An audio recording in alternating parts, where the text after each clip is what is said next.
Kabar mengejutkan dari Kementerian Kesehatan Indonesia terkait data teranyar jumlah penderita HIV/AIDS di tanah air tercinta dari 37.000 kasus baru HIV dan 6.800 penderita AIDS yang terdeteksi oleh institusi pemerintahan ini, diantaranya adalah 12.500 anak di bawah umur 14 tahun. Benarkah Indonesia darurat HIV/AIDS?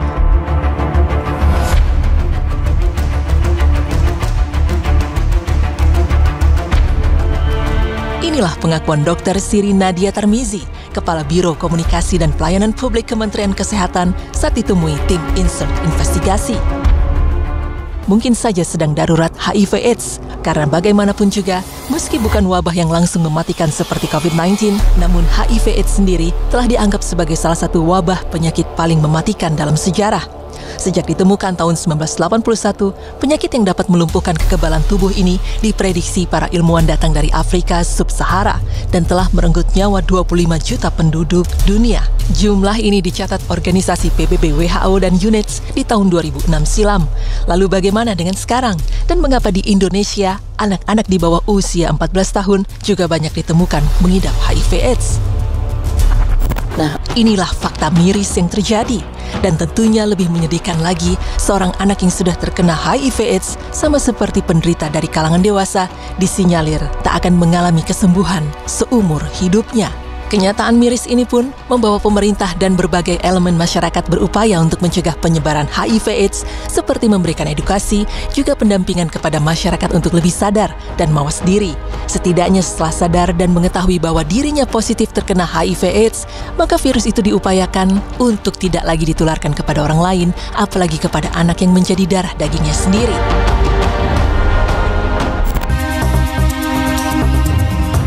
Ribuan anak adalah generasi penerus dengan masa depan yang masih panjang. Miris jika harus memikul beban sakit yang akan ditanggungnya sampai seumur hidup mereka. Kondisi memprihatinkan inilah yang membawa Yayasan AIDS Indonesia berjuang selama 20 tahun untuk mendampingi para penyintas serta memberi edukasi kepada masyarakat luas, tak terkecuali kepada anak dan remaja. Tapi perjuangan untuk mengedukasi masyarakat bukanlah hal yang mudah. Selain belum adanya kesadaran masyarakat untuk memeriksakan diri di fasilitas kesehatan terdekat seperti puskesmas dan rumah sakit, para penderita yang belum terdeteksi pun dihantui akan banyak hal. Di antaranya, takut ketahuan mengidap penyakit yang mematikan itu, juga dihantui perasaan malu. Pasalnya, di tengah-tengah masyarakat, penderita HIV/AIDS masih sering mendapat stigma negatif serta menerima berbagai perlakuan diskriminatif. Di beberapa daerah bahkan ditemukan kehadiran lembaga tertentu yang berusaha menampung para penderita HIV/AIDS ternyata ditolak bahkan sampai diusir. Rasa empati pada para penderita HIV/AIDS, Profesor Zubairi, ahli penyakit dalam sejak tahun 1980-an, terpanggil untuk mempelajari khusus penyakit HIV/AIDS dan ia diketahui aktif melayani para pasien HIV/AIDS sejak tahun 80-an hingga saat ini.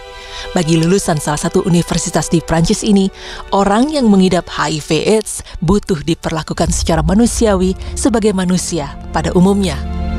Yang menyedihkan terkait HIV/AIDS adalah orang yang sudah terdeteksi mengidap HIV/AIDS nyatanya akan hidup bertemankan virus itu seumur hidupnya. Meski demikian, ada kabar gembira bahwa dunia kedokteran telah menemukan salah satu obat khusus untuk menekan virus jahat dalam tubuh tersebut untuk tidak melumpuhkan kekebalan tubuh. Jika seorang pengidap HIV/AIDS terus mengkonsumsi obat yang dapat diperoleh gratis di berbagai fasilitas kesehatan, maka sang pasien dipastikan akan bertahan hidup sehat dan dapat beraktivitas sebagaimana orang yang tak sakit. Tahun mengidap HIV/AIDS akibat jarum suntik narkoba, pria asal Jakarta hingga kini masih bertahan. Namun, bagaimanakah ia menghadapi gunjingan masyarakat sekitar? Simak curhatan pria penderita HIV/AIDS berikut ini secara eksklusif kepada tim Insert Investigasi sesaat lagi.